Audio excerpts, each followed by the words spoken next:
Fernando Ribeiro. Grande, pesado. Este é dos pesados, não só pela música, pronto, associação óbvia ao metal, mas porque já há muito tempo que eu ando a carregar o fardo de pedidos atrás de pedidos e vou enchendo. Pá, quando é que traz o Fernando? Quando é que traz o Fernando? Quando é que... Não foi por tentativa, por falta de tentativa, porque nós já tínhamos falado. É verdade. Mas finalmente aqui estás. Em tempos tão sombrios, acho que é uma ocasião para festejar. Porque nós tentámos, depois inventaram esta pandemia para este encontro não se É verdade. dar, não é? Boicotaram o nosso encontro. Foi na semana em que entrou o confinamento. Estávamos nós em contacto. Estávamos nós em contacto. Olha, é já na quarta. Não. Era na quinta, era na quarta. Yeah. E depois é hoje. Pensava eu que tinhas bebido muito café à minha espera. Afinal, não bebeste café. Eu estava preocupado porque tiveste para aí 1 hora à minha espera. Não por minha culpa. Não, cheguei adiantado. Que é uma coisa rara dos músicos. Pois é. Vocês estão sempre fora de tempo. Sempre. E pensei que tinhas esfumaçado aí que nem uma chaminé. Coisa que tu também não... Deixei de fumar há cerca de 1 ano.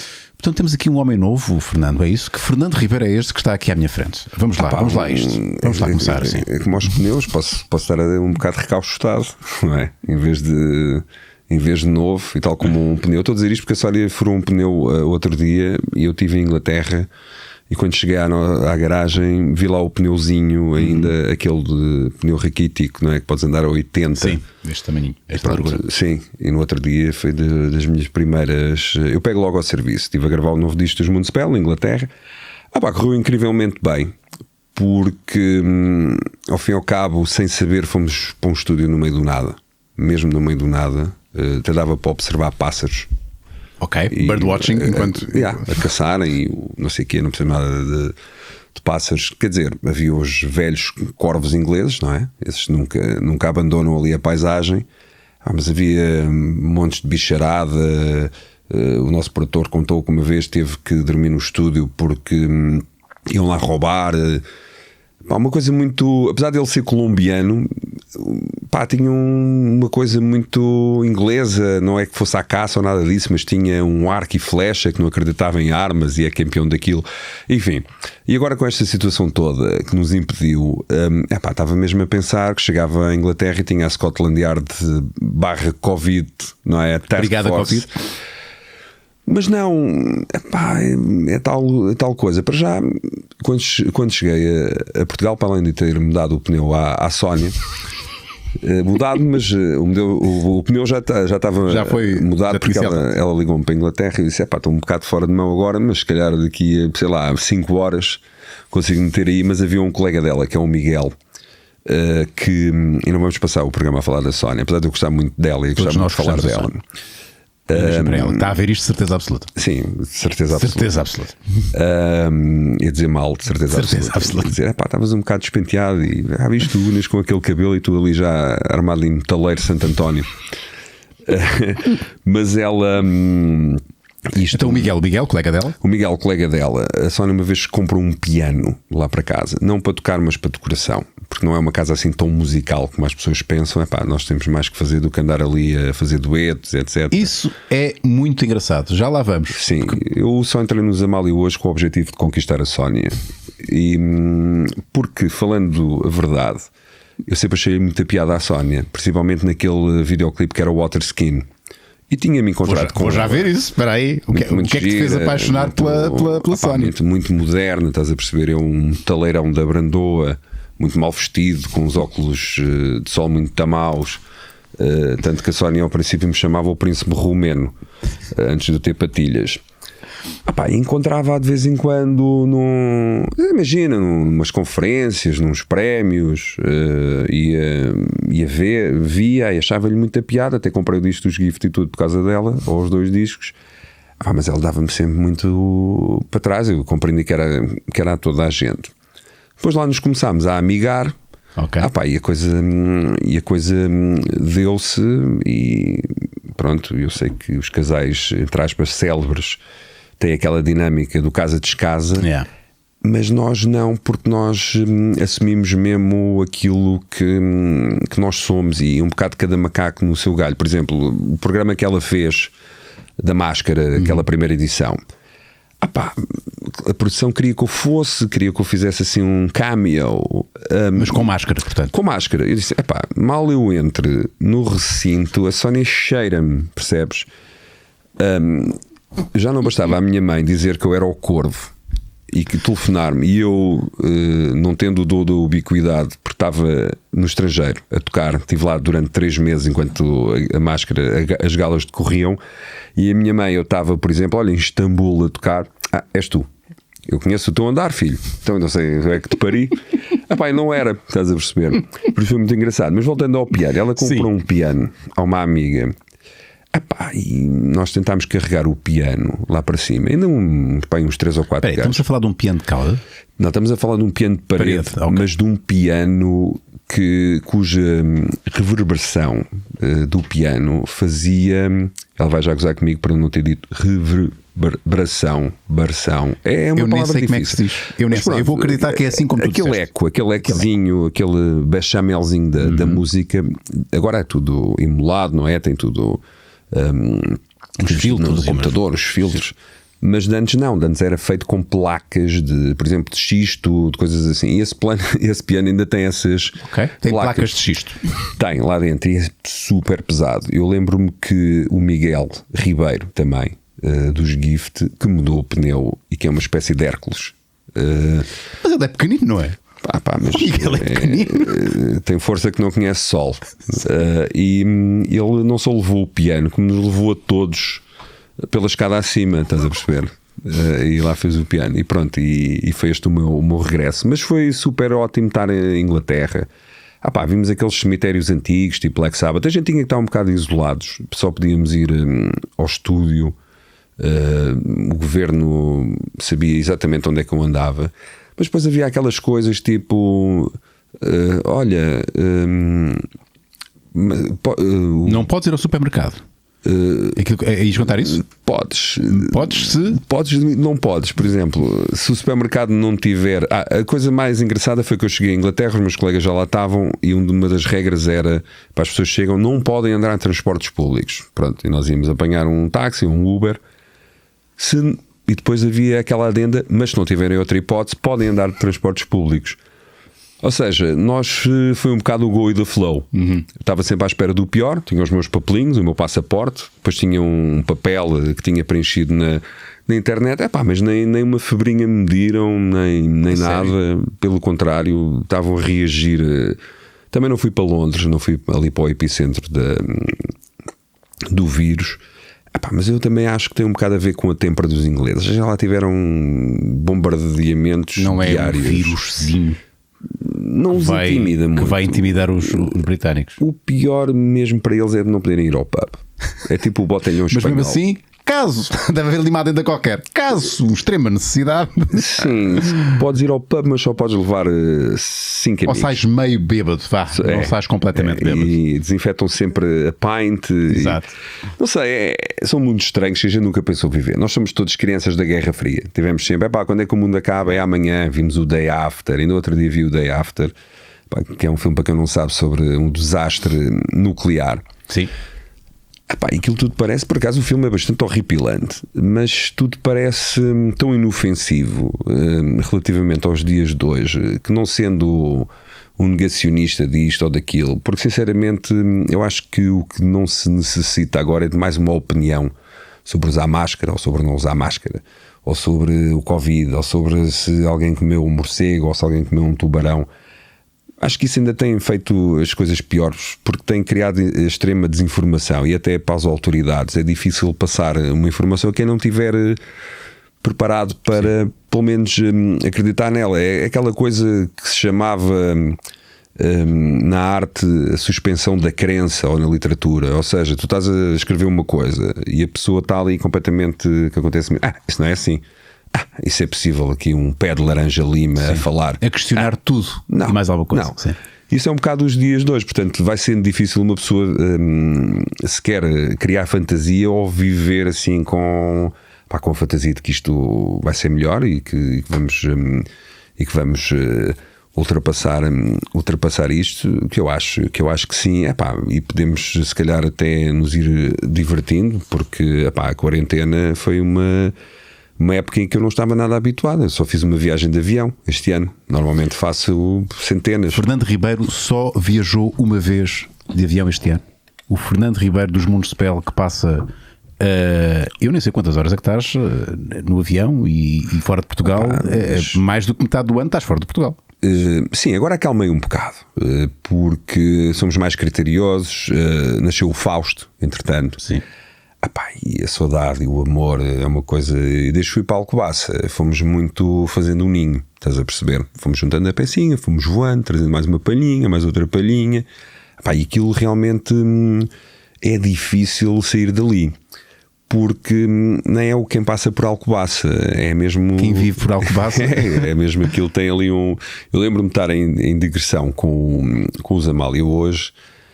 Estarmos uma mera semana fora a fazer uns concertos em Espanha, uma semana e meia, e estar na carrinha e toda a crew praticamente era de Alcobaça. Mas uma histeria, já sentia, já estava longe das torres do mosteiro. Eu sei, mas meninos, mas eu estou 6 meses fora e a comer kebabs todos os dias. Agora tu és esse gajo. Não sou esse gajo ainda, mas percebo aquilo que me ri, que neguei à partida. Percebo que aquilo realmente tem quase uma coisa encantatória de regressar lá. E foi por isso que quando me amiguei com a Sónia, morámos ali ao pé de Campo de Ourique, ali ao pé do aqueduto. Depois fomos para Sintra.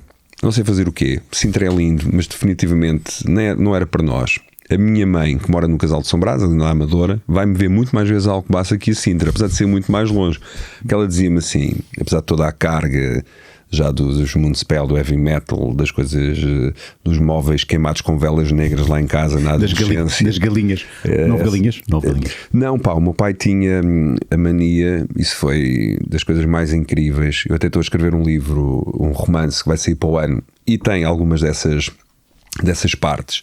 Porque a história é uma história sobre a Brandoa, e é uma história de um bairro pobre, mas que tem todas essas personagens e todas essas maluqueiras das galinhas em casa, etc. E depois vai-se construir um bairro rico, e eles vão numa guerra, mesmo com tanques e não sei o quê, vão fazer essa guerra. Mas o meu pai, uma vez, começou a criar pombos em casa, assim tipo colombofilia amadora. E os pombos sempre foi um animal que me deu bastante impressão, percebes? Para não dizer asco, ou não? Sim, até dizem que são os ratos com penas. Exatamente, ratos com asas, ratos com penas. E havia certas coisas ali daquele bairro que eram muito engraçadas. Uma delas era essa criação de pombos. Houve uma altura que era um trend, estás a perceber? Para quê? Eu nunca percebi bem a cena da colombofilia. Há pessoas que os comem. Pronto. Ok, mas e tem um fim. Até há ali uma história muito famosa da Brandoa, que é do Júlio dos Pombos. O Júlio dos Pombos é um restaurante entre a Brandoa e a Falagueira, onde eu me fiz metaleiro, que era uma escola, uma escola com a sua gravitas, em que eu vi tudo, desde espancarem um contínuo aos alunos, em vez de. Houve um incêndio na escola e os alunos estavam a mandar erva seca e palhas para o incêndio, a dizer que estavam a ajudar a apagar. Pronto, eram outros tempos. E outra inconsciência. E reza a lenda urbana que o Robert De Niro, tu conheces essa história de certeza, não entrou numa discoteca sim, em Lisboa. É mito ou não é mito? Não sei, mas mito ou não, eu conheço a personagem que integra essa história, que o barrou à porta, que era o Júlio dos Pombos, portanto, que é relacionado exatamente, ele é chamado assim, não por causa do Robert De Niro, mas porque é da família dessas pessoas que fazem esse arroz de pombo, que é uma grande iguaria, que vão pessoas de todo lado ali à Brandoa comer arroz de pombo.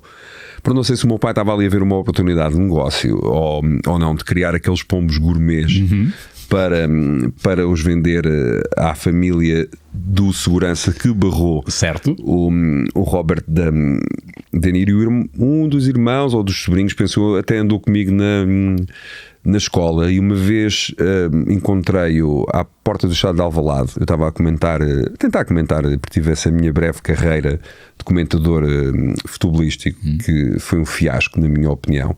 Apesar das pessoas dizerem que não, tiveste bem. O meu pai agora vive em Viana do Castelo, já não cria pombos, mas tinha um pedacinho. Ele agora mudou de casa, não sei porquê, mas eles agora andam sempre a mudar de casa. É um trend, se calhar, é um trend, a determinada idade. Também, mas sempre em Viana do Castelo. E ele criou uma abóbora gigante à porta da casa dele, praticamente. Isto para dizer o quê? Eu de vez em quando ia lá, até quando a Sónia estava a gravar na Galiza, com o Brian Eno, nós deixámos lá uma vez o Fausto durante 15 dias. Ele era muito tenrinho, muito bebê ainda. O meu pai adorou essa. Ainda hoje em dia fala dessa passagem e provavelmente gostaria de o ter raptado e ficado e criado com ele, mas nós, lá está, também decidiram ser pais, não é? Já agora vamos ser pais, tá? Sim, vamos estar um bocado com o miúdo. Eu sei que ele me ia buscar ao Porto, etc. De vez em quando eu vinha do estrangeiro, vinha para o Porto e ia ter a Viana do Castelo, e ele dizia-me assim: tens de ser mais agressivo, pá. Eu assim, pois, mas este programa e a televisão, eles dizem, pronto, para não ser iguais aos outros, temos que ser assim mais. E eu tive essa breve passagem, até que um dia estava a gravar um programa de televisão com o Álvaro Costa e chega lá a reportagem da RTP, porque um dos treinadores do Porto tinha feito um desenho qualquer. Eu não fazia a mínima ideia do que era o desenho, ou sequer porque aquilo era importante. Portanto, tal como os pombos do meu pai, foi uma passagem meteórica, bastante fugaz por ali. Eu lembro de ter visto o irmão do Júlio, que é o Sérgio, dos pombos também. Eles não se chamam dos pombos, mas pronto, toda a gente lhe chama, não é? É o nome de guerra deles. Ele agora faz aqueles drones espetaculares que passam por cima, que até tem assim uma fita e dão aquelas imagens brutais, tipo PlayStation do futebol. E a Brandoa sempre foi um ninho de experiências, e eu conto histórias da minha família, a Sónia, que teve uma integração muito fixe. Nós fomos, uma parte da minha família é do Partido Comunista. O meu tio João, que me deu um saco, que eu curti muito o saco, ele deu-me um saco, eu fui lá ver dentro, tinha uns 20 vinis de Deep Purple, Black Sabbath, Pink Floyd, tudo dos anos 70, aquilo vale um dinheirão, mas ele disse-me, ele tem a particularidade, ele é uma pessoa dos sindicatos, etc, mas depois ao peito tem uma foice e um martelo de ouro. Eu acho isso um bocadinho burguês. Mas acho isso fascinante, porque o define um bocado. Define o seu comunismo, não é? Foi o nosso primeiro date em família. Eu disse assim: eu podia-te preparar para a minha família, mas tudo o que eu te diga não te vai preparar, mais vale veres por ti própria. E nesse dia, em A dos Loucos, que é uma região ali, uma vila ali ao pé de Vila Franca, de Alverca, aliás, eu cheguei, era numa coletividade. Estava esse meu tio, acho que ainda não tinha esse martelo, a cozinhar, não sei, um borrego, assim, uma coisa, numa panela gigante, e estavam para aí 50 e tal pessoas, entre as quais depois ao digestivo, não é, à sobremesa, houve uma que sacou uma pistola e começou a dar uns tiros, e porque tinha uma pistola e queria nos mostrar, nós éramos músicos, eu ainda por cima era do heavy metal. E eles já me conheciam ali, porque nós tínhamos imensos fãs ali naquela zona forte da casa, era ali uma zona metalúrgica, e foi assim o nosso primeiro date em família. E assim conquistaste a Sónia. Mais ainda. É nesta família que eu quero estar integrado. Ela adora a minha família, adora ir à Brandoa. A Brandoa mudou de nome para Encosta do Sol. Não sei porquê. Brandoa não é um grande nome. Encosta Brandoa, do Sol é sim. Brandoa não é um grande nome. Encosta do Sol é limpo. Brandoa é street. É street. Eu nunca tratarei aquela terra por Encosta do Sol. E aliás, quando houve a mudança de nome, nós ganhámos uma medalhita lá. Uma medalha, uma casquinha, percebes? De mérito cultural, etc. Pronto, nós com a Brandoa temos esta relação desde a Ordem de Despejo, porque quando os Municipal ensaiavam no pavilhão da Brandoa, a nossa alcunha era a serralharia. Por causa da destruição das guitarras e do som. Parecia que estavam a cortar metal ali. Chamavam-nos a serralharia, tivemos várias ordens de despejo, vários conselhos para, por exemplo, até ao primeiro disco nós éramos uns tesos. Não tínhamos dinheiro para comprar muito material, portanto ensaiávamos com o material da banda de baile, que tinha gigs, não é? Que tinha concertos pagos e tocavam. Por acaso tenho a impressão, já não me lembro muito bem, mas acho que não eram muito bons, mas tinham um bom material. E nós quantas vezes estávamos a ensaiar a serralharia e depois tocavam à porta, era um pavilhão grande, E nós arrumávamos tudo. Foi assim que nós conseguimos fazer também de equipa técnica. Também aprendemos a fazer logo ao mesmo tempo. Pá, entrava uma pessoa e estava lá o nosso guitarrista assim com a guitarra desligada. Tim, tim, tim. Passa-se alguma coisa? Perdão? E as pessoas diziam: baile hoje.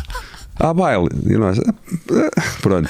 E entretanto lá ganhámos, mas eu não estava cá, para não variar, fiz um pequeno discurso que entreguei à minha irmã, tipo Oscars, mas da Brandoa. Os Oscars da Brandoa. Essa casquinha, portanto. Casquinha, pá. A Sónia tem umas medalhas.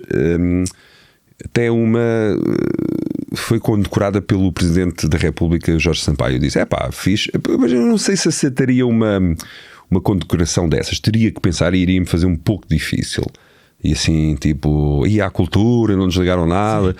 Ou então, se calhar acordava: olha, vamos lá aceitar a medalha, ainda comemos umas sandes daquelas, daquele catering, cortam as sandezinhas daquele pão rico, sim, sem côdea, metem um bocadinho de manteiga. É nesses sítios que existe isso. E existe e há aquele todo, não é? Metem um bom serviço chinês para um chá, sacam uma boa porcelana para o café. E que é nosso, porque aquilo pertence ao Estado. É nosso, é de Portugal. É tudo nosso, é a única maneira de nós também temos acesso a isso. Bebermos café daquela China lá ou da companhia das Índias. Das Índias, mas ela contou-me que a condecoração dela foi... não foi assim tão cerimonial como o da Brandoa. Meteram as medalhas em cima de uma mesa e eles tiraram. Portanto, houve mais cerimónia e mais protocolo nos Oscars da Brandoa. A minha irmã, eu tenho 2 irmãos. O Ricardo, que é mais novo, que é o chamado bebé pós-25 de Abril, bebé da esperança, não é? Quando toda a gente tinha dinheiro para ir mesmo da Brandoa a Sesimbra, comer marisco e passar férias numa casinha. Bons tempos. A minha irmã já é mais velha. É uma pessoa muito, como se diz, pão, queijo. E ela queria ler o discurso, porque o discurso dizia Brandoa, mas não a deixaram. Estás a brincar comigo? Sério, a minha avó chamava-lhe a rainha das malcriadonas. E não é que ela seja malcriada, mas é uma pessoa que diz bastante o que pensa. Portanto, houve ali... não diria por causa censura, da Brandoa. Por causa desse nome que... Pronto, depois vais à Brandoa. O discurso tinha que passar pelo crivo da... Não deixaram de discursar ninguém, porque era uma coisa muito recente, a mudança de nome, e não teve a simpatia de ninguém, porque foi aquela administração ou reorganização que juntou freguesias, não é? Por exemplo, a freguesia onde eu moro, junta de freguesia de Alcobaça Vestiaria. Parece uma coisa assim meio germânica até, Westfália. Sim. Mas a Brandoa, podia ser Brandoa Alfornelos, mas não, ficou em Costa do Sol. Infeliz. Que é uma colónia nudista no Brasil. Porque uma vez vou já ver isso. Houve um programa qualquer. Aqui, em Costa do Sol, no YouTube, sim, o que é que aparece? Se calhar aparece. Se calhar aparece, mas acho que na Brandoa ninguém anda nu, só se foi roubado. Que também. Não deve ter acontecido, com certeza. Que também acontecia. É extraordinariamente fácil estar contigo, porque tu és um contador de histórias. Tu já deste-me aí pontas para pegar, mas ao mesmo tempo eu quero-te ouvir, porque tu tens histórias aí a saírem com uma facilidade e eu nem sei por onde pegar. Mas deixa-me antes de ir às perguntas dos patronos, e são muitas. Eu já te disse que há muito tempo que eu não tinha assim uma quantidade tão massiva de perguntas. Dark love pelos todos. Muita gente a gostar de ti e que gosta do Maluco Beleza e que utiliza aqui o Maluco Beleza como forma de entrar em contacto contigo. Mas deixa-me só colocar-te esta questão.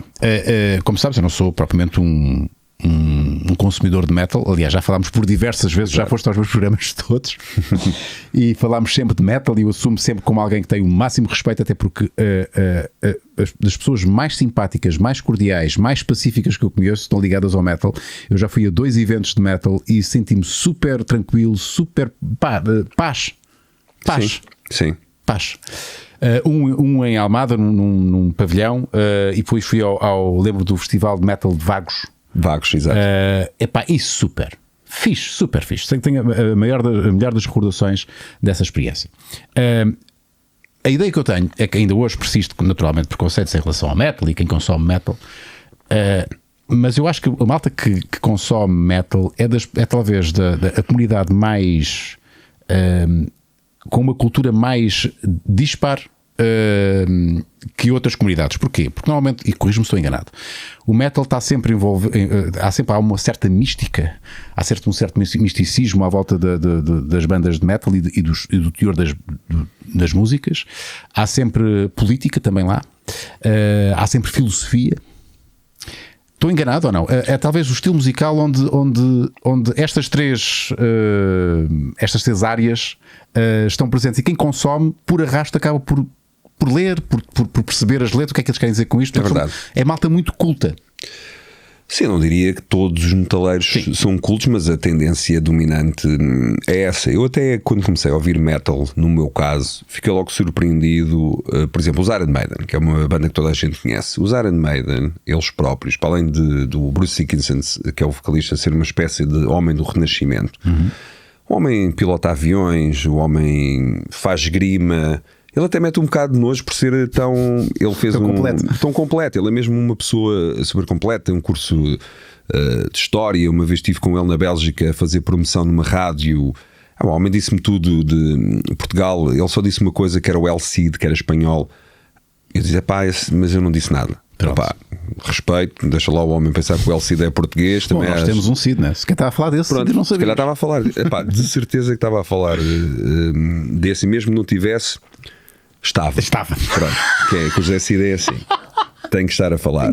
Porque nós, antes de irmos ao heavy metal, também tivemos um encontro com o José Cid. Ele ia tocar à Bélgica e nós também íamos tocar acho que íamos para outro sítio. Ele ia para o Luxemburgo, mas nós apanhámos. Encontraram-se no aeroporto? Encontrámos no aeroporto. No Municipal Mid-Cid. Uau. Foi muito fixe, porque ele não fazia a mínima ideia. Ele sabia o nome, mas não fazia a mínima ideia de quem era, e depois perguntou-nos: vocês são a banda que me vão acompanhar?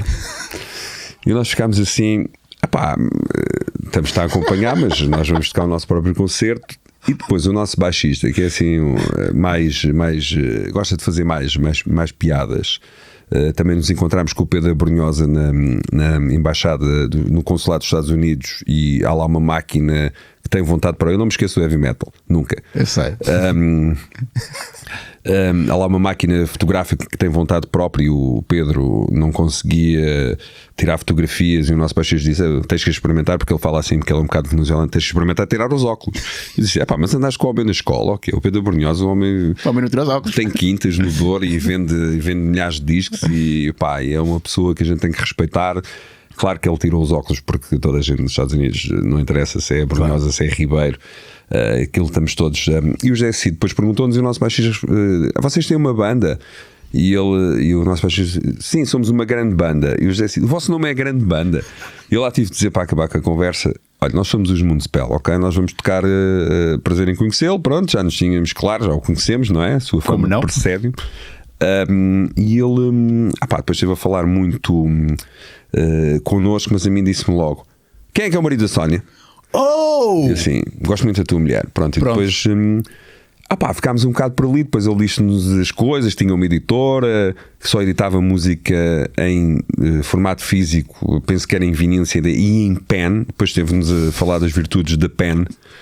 Pronto, e nós, claro, também. Mas é porque dá este encontro, porque as pessoas sabem quem nós somos. E dá sempre uma grande história. Tu tens sempre a história em que te encontraste com o Cid, percebes? Mas não, as pessoas também de vez em quando não sabem colocar, porque o heavy metal, falando disso, eu acho que mais que preconceito é a dificuldade de colocar o heavy metal ali na caixa, ou... Pronto, e em Portugal, como nós tivemos aquele tempo todo sem viver rock and roll, o tempo da ditadura, e depois tivemos uns anos 80 brutais, toda a gente ouvia música, e o heavy metal também chegou mais a Portugal nessa altura, com as primeiras bandas. Vamos ver os Tarântula na RTP, os Ibéria, que era uma banda que eu achava fantástica, porque eles eram mesmo, tinham aquela coisa do air metal, dos Van Halen, dos Motley Crue. Mas as coisas foram mudando um bocado, e eu penso que essa fidelidade, e por que não dizer que é uma coisa... As pessoas amam o metal, os metaleiros estão apaixonados por si mesmo, pelas bandas, e o que eu sinto em relação aos Municipal, eu podia falar de muita coisa, dedicação, fidelidade, mas é uma espécie de verdadeiro amor, daquele que não se quebra pelas modas ou por este estilo de música ter... E quando as pessoas, eu acho que tu percebeste isso logo desde o princípio, percebem isso, há ali um respeito que se vai estipulando, porque ao fim e ao cabo o metal também tem outra coisa, que é a longevidade. Claro que as pessoas que não estão no estilo, se calhar não vão conhecer as bandas novas que estão aí a dar cartas. E também não é uma música, eu se a certa altura disse, não me dão atenção, ou se dei esta boca ou outra, também não era por falta de amor, mas por dizer também por marcação de território, porque nós também somos lobos, não é? E os Municipal tiveram que marcar também o seu território em Portugal por uma questão de respeito, por uma questão de ter uma posição na indústria. Isso também era importante, porque usar que a velhinha naquela altura eu estivesse no metro e a velhinha tirasse a carteira para o outro lado, acontece, mas também acontece eu estar num sítio qualquer, sei lá, num sítio menos metaleiro do mundo e surgir alguém. Olha, Vinhais. Conheces Vinhais? Vinhais é lá no norte de Portugal. Pronto, e nós fomos lá tocar os Amália hoje à Feira do Fumeiro. Sim, senhor. Aí o Presidente da Câmara disse: Vinhais hoje está no centro do mundo. Nós estávamos na entrevista para a televisão, nós ficámos fixe. Pronto, os enchidos eram brutais. O meu quarto e da Sónia era uma capela. Tudo fantástico. Muita gente, muito frio também. Tocámos os Amália hoje. E eu na plateia disse assim, e nós até dentro do que os Amália hoje nos permitia, até fizemos um concerto mais roqueiro, entre aspas, porque o pessoal que estava lá em Vinhais era tudo jovens que queriam estás a perceber? Na festa do fumeiro eles queriam o sangue do metal. O sangue do metal. E eu fiquei naquela... mas isto realmente, se calhar o metal até em Portugal, até nestas cidades, aldeia, vila, não sei, mas provavelmente uma vila, tem adeptos. Sim. E não é não são um nem dois ou três. Ainda há ali uma... E de vez em quando em posições de poder. Porque eu estava a pensar, estava cá com os meus... botões ou studs, picos a pensar, e chega o vice-presidente da Câmara ou o vereador e apresenta-me a discografia toda dos Municipal para eu assinar. Portanto, isso responde à tua pergunta. E o facto de eu também não ter sido um músico metaleiro que se tenha fechado numa cena, porque de vez em quando as pessoas dizem: porque é que estás preocupado com Portugal e a tua carreira lá fora, etc. Mas eu acho, pode ser uma estupidez, mas eu acho que também fazia parte da minha carreira ou do meu percurso meter o metal em certos sítios que não existiam de antes. Eu acho que isso é positivo, porque se um miúdo qualquer hoje chegar ao pé dos pais, ou quando eu cheguei ao pé dos meus pais, quer fazer heavy metal, vamos a estudar, vamos a cortar o cabelo, amor, sempre, mas... muito preconceito e lá está, e julgamento, não é? A vida, na altura, percebes? É a primeira geração que consegue estudar a sério, consegue ir para a universidade. Quando eu digo à minha mãe: olha, vou para os caminhões, que a minha mãe acha que eu sou uma espécie de camionista do metal. Ainda hoje em dia nós andamos numa coisa que se chama tourbus. E um tourbus é um autocarro, não é? Tipo um expresso, com 2 andares normalmente. Mas é um hotel, é um hotelzinho. É tipo um submarino, hotel, tem Sim. tudo, pronto, já andei tudo, desde a carrinha, mas a minha mãe chama isso tudo os caminhões. Tem rodas, anda na estrada, é grande, caminhões. Andas lá nos caminhões e não sei o quê, pronto, tipo um estivador do metal. E tudo fazia muita confusão, mas eu sempre, desde uma tenridade, desde que comecei e lembro perfeitamente quando os meus pais começaram a ver Municipal, foi no Coliseu, numa festa que era a Apple. Éramos nós, os Chutes, os Clip Noise e os Sitiados. Sitiados na BR, não é? Chutes sempre aquele clássico, Clip Noise na BR, e nós fechávamos a noite e aquilo estava cheio de metaleiros. Pois eu vinha sempre, pronto, não estava nervoso, estava mais ansioso de ver se os meus pais se sentiam à vontade. Sim. Vinha sempre ao camarote, meu pai ao pé do camarote presidencial, estás a ver? E eu ia lá: precisam de alguma coisa, querem uma água, querem um sumo, querem uma cerveja, e o meu pai dizia sempre: isto agora toca os Calupinós, as pessoas vão todas para casa, isto agora toca os Chutes, vai tudo para casa. E não foram, e foi também aí que eu fiz a decisão de viver da música, porque lembro-me de ter chegado dos caminhões, estar na casa dos meus pais na Brandoa a comer a comida paga por eles, com o disco Irreligious na altura, em 96, mais ou menos quando a gente se conheceu, ou um bocado mais tarde talvez, no top alemão. Eu a comer ali a comida dos meus pais, ainda bem, não é? E a ver um anúncio na televisão, a ver a minha cara na televisão, e estar ali na Brandoa. Na próxima oportunidade que tive de ir à Alemanha, disse lá: desculpem lá, mas eu já apareço na televisão em Portugal, já estamos no top. E os alemães finalmente começaram-nos a pagar para a gente andar lá a ver os caminhões. Yeah. História do caraças. Estás a falar de 1996, provavelmente, não é? Eu lembro, foi nessa altura que eu também comecei a fazer televisão, portanto foi nessa altura que nos conhecemos. Foi na altura que começámos. Eu lembro de ter-vos entrevistado no Parque da Amadora. Ah, sim, Parque Foi, não Central. foi? É verdade. Em 96. Bruno Fonseca, grande Fernando Ribeiro. Como é que eu agora dou conta destas perguntas todas, meu caro? Vai ter que ser assim um bocadinho aleatório. Vamos ver se conseguimos despachar bastantes. O primeiro concerto que vi dos Municipal foi há muitíssimos anos no Porto, com Web, a ver se eu sei, pá, eu não sei dizer o nome. Web, sim, Web. Procyon. Procyon, sim. E WC Noise. Lembro-me que a relação com WC Noise não era boa. Seriam os primórdios da guerra. Metal do Norte versus Metal do Sul. Esta guerra alguma vez existiu? Ainda existe? E pensei que era só no hip-hop que chegou a haver uma guerra Norte-Sul. No metal também chegou a haver uma guerra Norte-Sul.